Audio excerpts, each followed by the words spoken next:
buenas noches. El tema del momento sin duda tiene que ver con lo que pasó en las últimas horas en el Congreso de la República y por eso lo vamos a analizar en nuestra sala de prensa, porque evidentemente eso que ha ocurrido en las últimas horas puede tener muchísimos significados de cara a lo que se vendrá para el próximo gobierno y esa gobernabilidad que tendrá en el Congreso de la República a la hora de tramitar muchísimas iniciativas que ya ha prometido lo hará a través del órgano legislador. Esa es la razón por la cual queremos de una vez saludar a nuestros invitados. Estamos con el columnista Alejo Vargas, a quien nos complace, por supuesto, saludar a esta hora de la noche. Y también estamos con el profesor Jean Basset, los dos expertos en todos estos temas políticos y, por supuesto, con ellos pues queremos analizar todo el futuro político que se viene para el gobierno de Abelardo de la Espriella. Arranco con usted, doctor Alejo Vargas. Empecemos hablando de ese significado. ¿Qué lectura le da usted a lo que ocurrió en las últimas horas, especialmente esa foto que ha dado mucho de qué hablar? El Centro Democrático celebrando junto al Pacto Histórico la escogencia de Honorio Enríquez como nuevo presidente del Senado. Bueno, muchas gracias, Eduardo, por la invitación y un saludo también al profesor Jean Basset. A ver, yo diría que lo que se dio en el día de ayer no fue otra cosa que parte de lo que yo llamaría el aprendizaje del nuevo gobierno a propósito de todo lo que es el funcionamiento del Congreso.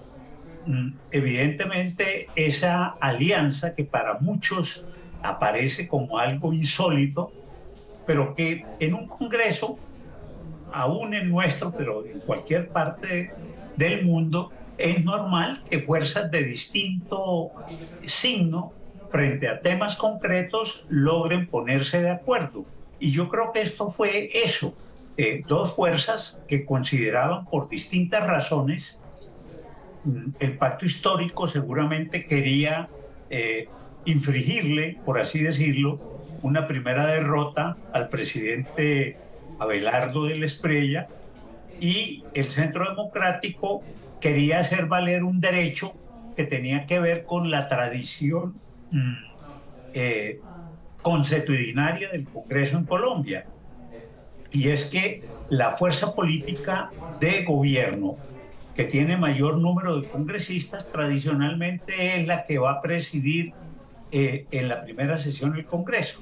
Esto seguramente no era suficientemente claro ni para el presidente ni para el ministro de Interior designado, y eso generó que en primer lugar intentaran con otro congresista de mayor confianza seguramente del presidente como candidato y de otra fuerza de apoyo, y eso generó que estas dos fuerzas, el Centro Democrático, el Pacto Histórico, terminaran confluyendo y haciendo que el resultado les fuera favorable, porque conocen más el funcionamiento del Congreso, la mecánica, y eso, digamos que es parte de ese aprendizaje de búsqueda de gobernabilidad en el Congreso.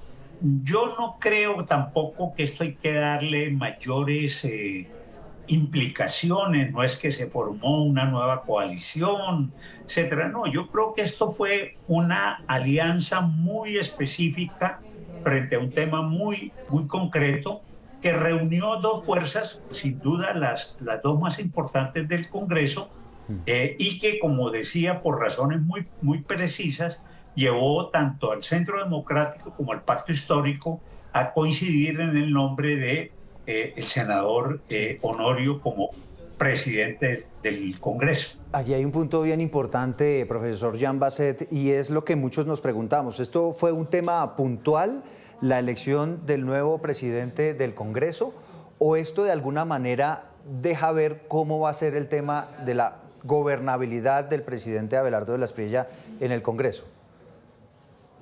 Buenas noches, Eduardo. Sí, yo coincido con Alejo Vargas en el sentido de que aquí hubo una coincidencia de intereses puntual entre Centro Democrático y Pacto Histórico. Y yo ni siquiera hablaría de una alianza verdaderamente, ¿no? Simplemente las dos fuerzas políticas estaban interesadas a hacer sufrir esta derrota de entrada al gobierno por razones muy distintas. Pacto Histórico simplemente porque es la fuerza principal de oposición, Centro Democrático por las peleas que hubo, las tensiones en estos últimos días entre Álvaro Uribe y personas cercanas al presidente, al futuro presidente Abelardo de la Espriella. Y yo no creo que eso se vaya a traducir, digamos, en una colaboración de largo plazo entre las dos fuerzas en el Congreso, que mantienen grandes diferencias ideológicas, por supuesto, y Pacto Histórico está en la oposición, Centro Democrático está y seguirá estando en la coalición oficialista. Simplemente Centro Democrático quiso recordar su importancia a Abelardo de la Espriella y a su gobierno. Es la principal fuerza de la coalición de gobierno y simplemente el mensaje aquí es que Abelardo de la Espriella tiene que contar con estas fuerzas en el Congreso, con Álvaro Uribe, y que le va a quedar difícil gobernar sin ellos, ¿no? Recordemos que Abelardo de la Espriella no tiene partido propio, ha sido electo con un margen muy estrecho y por más que haya varios partidos dispuestos a colaborar con su gobierno y a formar una coalición, pues no es una mayoría automática que tiene en el Congreso y tiene que negociar todos los proyectos que quiere pasar en el Congreso. Sí, ya el profesor Basset se me va adelantando un poco al tema siguiente, porque coinciden ustedes en que esto es un tema puntual. Pero entonces ya Abelardo de la Espriella, de hecho, en reacción a esto que ocurrió en las últimas horas en el Congreso, dice, mire, yo estoy buscando hacer una política diferente, de mí no esperen puestos, ni contratos, ni compra de congresistas, nada por el estilo, vamos a hacerlo de una manera diferente a como se ha venido manejando la política en Colombia. Y en ese orden de ideas, doctor Alejo Vargas, me gustaría conocer su opinión ya hablemos puntualmente de la gobernabilidad, dejando de un lado un poco este episodio que dicen ustedes, puntualmente se dio así, ¿no? Con esta colaboración entre el Pacto Histórico y el uribismo, pero de aquí en adelante, ¿qué le espera a Abelardo de la Espriella con esta manera de manejar al Congreso? A ver, mi impresión es que el presidente electo no tiene experiencia y no la debe tener porque ese no ha sido su camino de recorrido profesional. Él, como todos sabemos, es un destacado abogado penalista. Pero él ha querido, de alguna manera, y lo reiteró hoy, mostrar un tratamiento distinto. Pero un tratamiento distinto no quiere decir que no hay que hablar con las fuerzas políticas, tanto con las fuerzas políticas que son de su coalición como también de la oposición. Y esa es parte de la tarea, entre otras, de su ministro del Interior. Es decir, llegar a acuerdos, lo que no significa estar negociando, que es lo que enfatiza el presidente Abelardo de la Espriella. Es decir, hablar con un partido no significa decir, a ver, yo le voy a dar tanto por esto. No, es simplemente decir, mire, esta es una iniciativa que tenemos, ¿cómo la ven ustedes? ¿Cómo les parece? ¿Tienen alguna idea para mejorarla? ¿Se puede tramitar? Que pues eso que es lo normal que se hace en la política en cualquier congreso. Entonces, creo que eso es parte del aprendizaje que tiene que hacer este nuevo gobierno, sin que eso esté significando, y eso es muy importante, que es que se está negociando, porque se está confundiendo dialogar con las fuerzas de su coalición a negociar por puestos o por otro tipo de prebendas. Y son dos cosas completamente distintas, a mi juicio. Si no hay ese diálogo, si no hay esa posibilidad, pues va a ser muy difícil que haya la gobernabilidad, que no es otra cosa que tener unas mayorías que permitan que las iniciativas legislativas puedan tener un trámite normal, por supuesto, con todos los contratiempos que es lógico en un Congreso, pero un trámite normal dentro del órgano legislativo. Sí, para muchos analistas, de hecho, esas relaciones con el Centro Democrático quedaban un poquito resquebrajadas con todo este episodio que ocurrió con el presidente del Congreso, pero hay quienes dicen no, como ustedes planteaban al principio, fue algo puntual y definitivamente el uribismo y particularmente el Centro Democrático pues va a ser una fuerza fundamental para el presidente. Profesor Jan Bassett, esa gobernabilidad, ¿tiene las fuerzas necesarias el presidente de la Asprilla para sacar adelante sus iniciativas? ¿Qué tan difícil la va a tener? Bueno, yo creo que las tiene, ¿no? Tiene la posibilidad de lograr acuerdos con la mayoría de los partidos en el Congreso, pero otra vez, eso no significa que tiene una mayoría automática para cualquier proyecto que tenga, ¿no?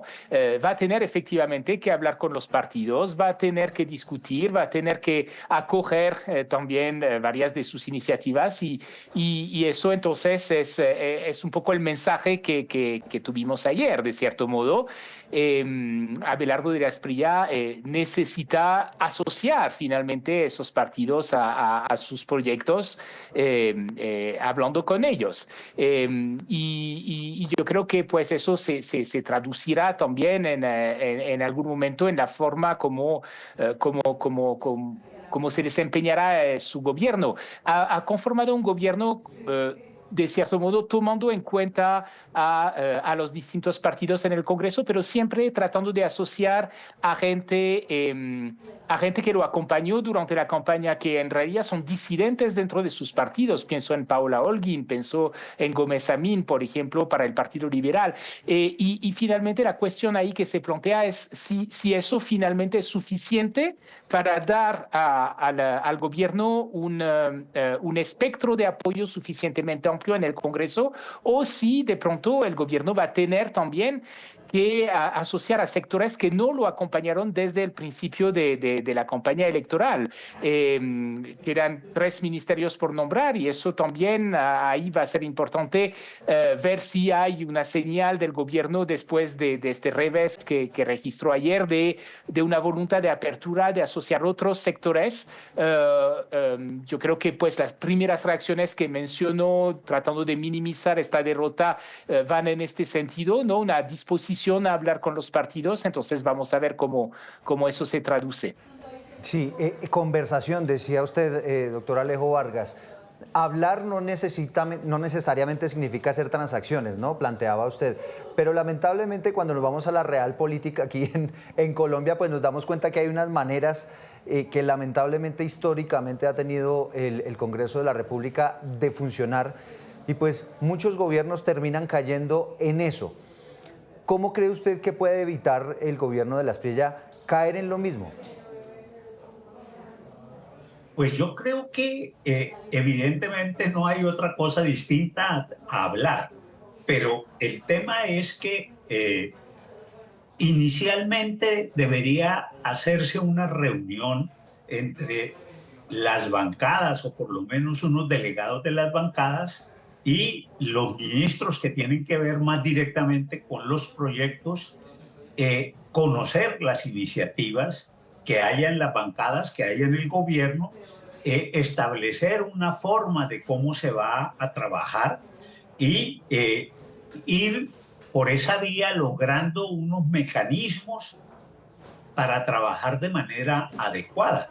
Y eso no significa necesariamente la idea de negociación, de estar transando qué le doy, qué me da, sino que si son de una coalición que está apoyando un gobierno, pues obviamente tienen que tener coordinación para impulsar las iniciativas, para mirar incluso la dinámica que deben tener las mismas, porque obviamente no todas van a las mismas comisiones, no todas van a estar en el mismo momento. Todo eso es parte de lo que debe el gobierno, junto con su bancada en el Congreso, ponerse de acuerdo inicialmente. Sí, doctor. Ahora, doctor hay Bassett. algo que yo quisiera plantear, sí, Eduardo, no, es que simplemente para dejarlo ahí, sí, y es en este sentido. Algunos dicen que lo que pasa es que lo que hay en el trasfondo es un debate sobre cuál va a ser el líder de la derecha en este gobierno. y esa podría ser parte de lo que estuviera ahí en el trasfondo de toda esta discusión. Claro. Claro, antes de pasar a eso que me parece interesante, ese debate de cuál va a ser el líder de la derecha, no sé, profesor Bassett, si usted coincide con eso, en que podría apelarse al diálogo y no pasar al terreno de lo transaccional, que es lamentablemente como hemos visto que funciona este Congreso. Pero yo creo que no hay que lamentarlo necesariamente. Es decir, es normal que si hay una coalición que se forma, que apoya en conjunto un gobierno, pues también los partidos compartan el ejercicio del poder y eventualmente con nombramiento de algunos responsables de estos partidos en el gobierno. Es una forma de implicarlos en el gobierno y de compartir responsabilidad con ellos. No necesariamente es algo sucio. No es necesariamente algo corrupto. Yo sé que Abelardo de la Espriella tuvo este discurso, de cierto modo, en su campaña, particularmente en la primera vuelta, de este discurso antipolítico de que pues los de siempre hay que sacarlos, etcétera. Pero la verdad es que eso es un discurso de campaña. Pero pues cuando se trata de gobernar, pues hay que apoyarse también sobre una coalición y sobre pues otras fuerzas políticas, y eso no es necesariamente juego sucio, pues es la política y está bien, Profesor, digamos, asociar también a otra gente. Claro, pero cuando usted ve ese criterio de elección que ha tenido, por lo menos en este principio de gobierno con el gabinete que ha nombrado, pues usted puede ver de alguna manera que sí hay participación política o que no. ¿Usted cómo lo analiza? Yo creo que sí ha tratado de asociar a gente de distintos partidos, pero otra vez más a clanes políticos que dentro de esos partidos, pero que lo acompañaron en la campaña electoral. Yo veo más bien esta conformación del gobierno, yo creo que tiene más una lógica de recompensa a sectores que dentro de esos partidos lo apoyaron, que de buscar asociar finalmente los partidos al ejercicio del gobierno y de un programa de gobierno. Y eso puede ser un limitante de pronto. Habrá que ver qué tan funcional va a terminar siendo esta coalición. Ahí está todo el desafío, en particular para el ministro del Interior. Sí, ¿cómo lo ve usted, doctor Alejo Vargas? ¿Cree que evidentemente si usted toma como criterio esa elección de quienes van a acompañarlo en el gabinete al presidente de la Espriella, dará eventualmente su brazo a torcer un poco también para facilitar la gobernabilidad en el Congreso? No, yo no creo que eso se debe leer así, de que es que se deben, por ejemplo, escoger un alto funcionario, un ministro u otro similar de un determinado sector es que está dando el brazo a torcer. Yo creo que eso es lo normal en todos los gobiernos donde hay diversos partidos que lo apoyan. Eso es normal. Yo coincido con el profesor Bassett que aquí evidentemente pareciera haberse estado dando recompensa, se dice por parte de algunos, al clan Gómez, de lo que fue la familia Gómez Hurtado, o al clan Char, o al clan, es decir, a clanes que son normales al interior de la política regional en Colombia y de los partidos, pero obviamente eso no significa que ni que haya un ceder a estos o a otros, ¿no? Yo creo que eso lo que hay es, a mi parecer, probablemente muchas prevenciones de parte del presidente y de su equipo de que los pueden identificar con lo que llaman algunos los de siempre, sí. Cuando evidentemente yo creo que la política está inventada, lo que hay que evitar, y eso sí hay que combatirlo, y creo que en eso el presidente es claro, es que no hayan prácticas corruptas, que eso es distinto a conversar, a transigir, a llegar a acuerdos. Claro.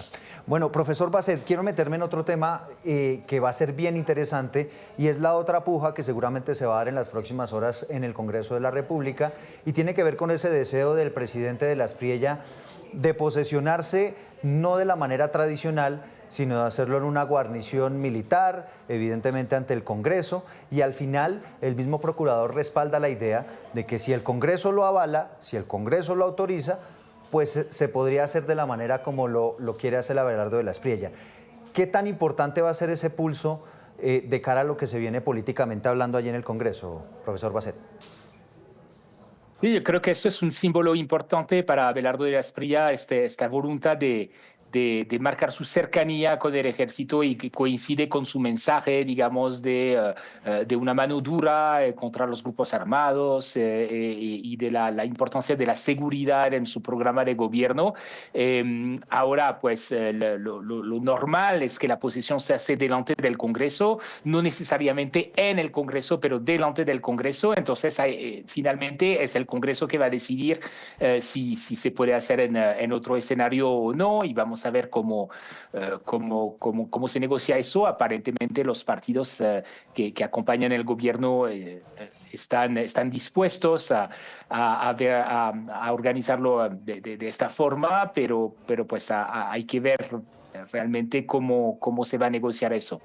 Sí, ¿cómo lo ve usted, profesor Alejo Vargas? ¿Usted también cree que puede ser posible? ¿Cree que efectivamente el Congreso dé ese aval, políticamente hablando? ¿Cómo lo analiza? Sí, yo creo que eso es completamente posible y desde el punto de vista legal está claro que si las dos cámaras del Congreso aprueban, eso es posible, que el Congreso sesione en otra parte que no sea su sede tradicional, por ejemplo, en la sede de una guarnición militar. La otra discusión que algunos plantean y en algunos sectores de las izquierdas son muy dados a eso, es a decir que es que eso puede significar que es que los civiles están subordinándose a los militares. Yo creo que de nuevo eso es un poco exagerado. Yo creo que si hay algo que caracteriza una democracia es que el poder civil es el que ordena y orienta el comportamiento de las Fuerzas Armadas y las Fuerzas de Policía. Entonces, aquí yo entiendo que el tema del presidente es que él ha querido enfatizar su política de seguridad y defensa como prioritaria, haciendo ese acto simbólico de la posesión en una guarnición militar para mostrar que va a dar un apoyo muy grande a las fuerzas militares y de policía en todo su actuar, en todo su comportamiento. Y yo creo que eso es un tema simbólico que tiene su importancia, pero que no implica tampoco esas connotaciones que algunos han querido darle, casi que es que el poder civil se está subordinando a los militares, ¿no? Yo creo que eso es bastante exagerado. Claro, además de la simbología, será también interesante saber cómo le va en ese nuevo pulso, ¿no? En el Congreso de la República, después de lo que algunos han llamado, entre comillas, esa primera derrota del presidente de la Espriella al no haber podido poner a Alfredo Luque allí en el Congreso como presidente del Senado.